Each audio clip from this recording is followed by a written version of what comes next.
يا ترى كانت ايه السبب الرئيسي في وفاته؟ يا ترى علاقاته المتعددة النسائية واخرها علاقته بالموديل اللبنانية، ولا بسبب المرض النادر اللي اتولد بيه؟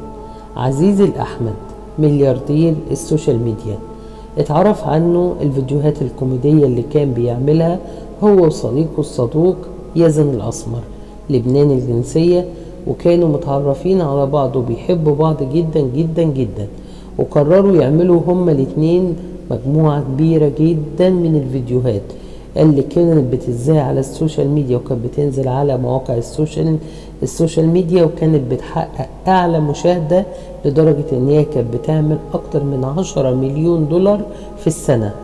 كان عزيز الأحمد زي ما انتوا شايفين على رغم قصر قامته وحجمه الصغير جدا، ولكن علم مع الناس بسرعة جدا لخفة ظله والابتسامة اللي كان بيرسمها على شفايف كل من كان يشاهد فيديوهاته.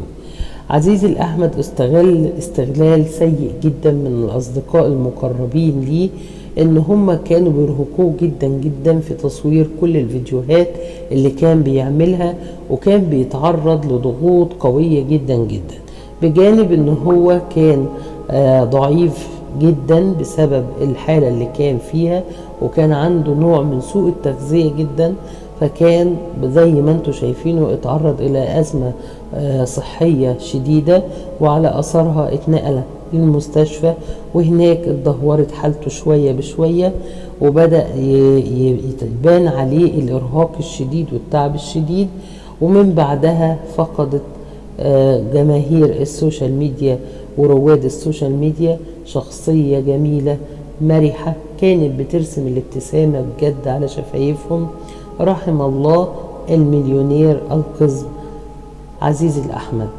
وكل ياريت كل اللي يشوف الفيديوهات بتاعته يفتكره ويدعيله بالرحمة. في يوم من الأيام رسم على شفايفه ابتسامة ولو كانت بسيطة. هي دي قصة الشاب اللي توفى عن عمر يناهز 26 عام، عزيز الأحمد رحمه الله.